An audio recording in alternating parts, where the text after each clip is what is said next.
आप सभी को नमस्ते दोस्तों, स्वागत है मेरे इस चैनल के ऊपर। आइए सुनते हैं मेरे चैनल पर एक और नई कहानी। एक कुटिया के अंदर साधु जी बहुत ही सुंदर प्रवचन कर रहे थे। उस प्रवचन के अंदर एक शिष्य की बड़ी अभिलाषा थी ये जानने की कि आखिर इस मनुष्य को ही सबसे श्रेष्ठ योनि क्यों कहा जाता है। शिष्य खड़ा हुआ और साधु से प्रश्न करते हुए कहने लगा, हे महात्मन, मैं ये जानना चाहता हूं कि आखिर इस संसार के अंदर मनुष्य को ही सबसे श्रेष्ठ योनि क्यों कहा गया है। महात्मा बड़े ही सुंदर शब्दों में उस प्रश्न का उत्तर देते हुए कहते हैं, तो ध्यान से सुनो कि बच्चों, इस संसार के अंदर जितने भी जीव जंतु हैं, उन जीव जंतुओं में से अगर सबसे श्रेष्ठ कोई योनि है तो वो केवल मात्र मनुष्य योनि है जो सबसे श्रेष्ठ है। और वो भी किस बात के लिए?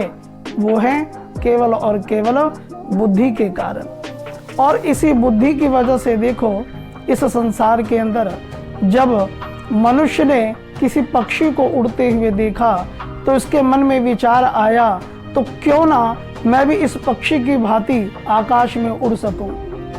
तो इसने प्रयास किया और लोहे को इस प्रकार से उन औजारों में परिवर्तन करते हुए और लोहे को इस प्रकार से तैयार किया कि वो हवाई जहाज के रूप में बना करके आकाश में उड़ चला।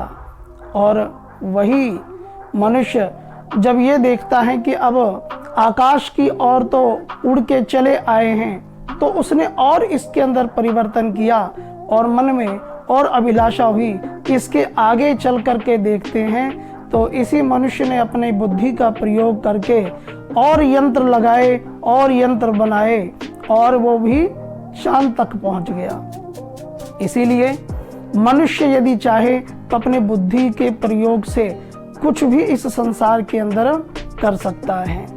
और आगे वो महात्मा बताते हैं कि देखो, इस संसार के अंदर और भी कई योनियां हैं जो जीव जंतु हैं, जैसे सांप इत्यादि है। अगर कोई मनुष्य ये चाहे कि हमसे बढ़िया तो ये जीव जंतु हैं, तो क्यों ना सांप की योनि में चला जाए, यानी कि सांप बन करके देख लिया जाए।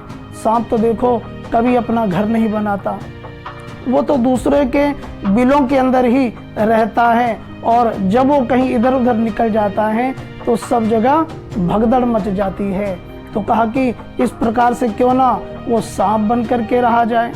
तो कहा कि नहीं, इस सांप के अंदर दूसरों को लूटने की प्रवृत्ति है, यानी कि दूसरे को हड़प करके उसके घर में अपना इस प्रकार से कब्जा जमा करके रखने की प्रवृत्ति है। इसलिए कहा कि एक मनुष्य मात्र ऐसा है जो अपने प्रयास से, अपने प्रयत्नों के माध्यम से ही इस संसार के अंदर जीता है और दूसरों को भी आश्रय देता है। और इस बुद्धि का प्रयोग करके ही देखो, इस संसार के अंदर अगर जानवरों में से, पशु पक्षियों में से अगर सबसे बड़ा देखा जाए तो वो क्या है? वो हाथी है। हाथियों में से अगर मनुष्य निकाला जाए, यानी कि उसका आकार देख करके अगर इस प्रकार से देखा जाए तो 20 से 25 मनुष्य को मिला करके एक हाथी तैयार होगा, यानी इतना बड़ा आकार उस हाथी का होता है। लेकिन फिर भी उस हाथी के ऊपर जो बैठा हुआ इंसान है बहुत पतला दुबला है, बहुत हट्टा कट्टा व्यक्ति नहीं होता है। लेकिन फिर भी क्या है, उस इंसान से वो हाथी डरता है, वो हाथी घबराता है, क्योंकि वो जानता है कि मेरा शरीर बड़ा है, मेरे अंदर ताकत बहुत ज़्यादा है, लेकिन मेरे ऊपर जो बैठा इंसान है उसके पास बुद्धि बड़ी है। इसीलिए उसकी बुद्धि से वो घबराता है। वो जानता है कि यदि मैंने इसके साथ कुछ भी किया तो ये मेरे और प्रजातियों को बहुत दुख देगा, बहुत हानि पहुंचाएगा। अगर मान लीजिए उस हाथी को अकल आ जाए, थोड़ी देर के लिए बुद्धि आ जाए और 4 पैर रखने की जरूरत नहीं है, वो अपने सूंड के माध्यम से नीचे गिरा करके वो 4 पैर भी ना रखे, केवल 1 पैर ही रख दे, तो वो इंसान चटनी बन सकता है, यानी वो मर सकता है, लेकिन वो ऐसा नहीं करता है। क्यों? क्योंकि वो इंसान की बुद्धि से घबराता है। और आगे चल करके देखिए, आपने देखा होगा कि सर्कसों के अंदर और भी कई जगहों पर जो शेर होते हैं, उन शेरों को भी अपने वश में करने वाला क्या है? कुछ पतले दुबले इंसान ही होते हैं, जो अपने हंटर के माध्यम से उसको अपने वश में किया होता है। उन शेरों के अंदर भी अगर थोड़ी देर के लिए बुद्धि आ जाए तो वो भी किस प्रकार से ये सोचें कि हमारे पास चालाकी बहुत है, हम धोखे से इस व्यक्ति की जान को हर सकते हैं, इसके प्राण को ले सकते हैं। लेकिन क्या है, वो शेर भी उस मनुष्य की बुद्धि से घबराता है। वो जानता है हमारे अंदर ताकत बहुत है, लेकिन इसके पास बुद्धि बहुत ज़्यादा है। इसीलिए प्यारे दोस्तों, इस संसार के अंदर अगर मनुष्य योनि सबसे श्रेष्ठ है तो वो केवल और केवल बुद्धि के कारण है। और इसी मनुष्य ने इस बुद्धि का प्रयोग करके देखो कि इस संसार के अंदर जो लोहा है, इस संसार में उस लोहे के माध्यम से जब कई यंत्रों को बनाता है तो उसकी कीमत और बढ़ती चली जाती है। और उसकी कीमत अगर आपको देखना है तो सबसे जो मोटा उदाहरण है वो घड़ी है। उसके अंदर कई यंत्र लगे हुए हैं और वो हजारों रुपए के संख्या में बिकता है।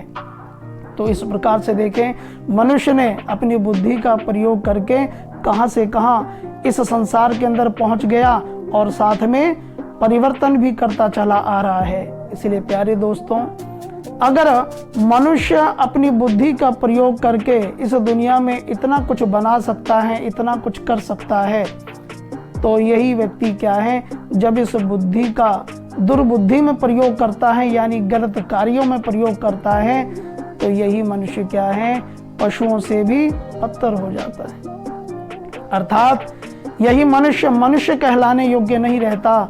और वेदों में यही बात तो कही है, मनुर्भव, यानी तुम मनुष्य बनो। मनुष्य के लिए ही उपदेश किए गए हैं, चाहे वो शास्त्रों में है, चाहे वो वेदों में हो, चाहे हमारे धर्म ग्रंथों में हो, सब जगह पर मनुष्य को उपदेश किया गया है कि तुम मनुष्य बनो।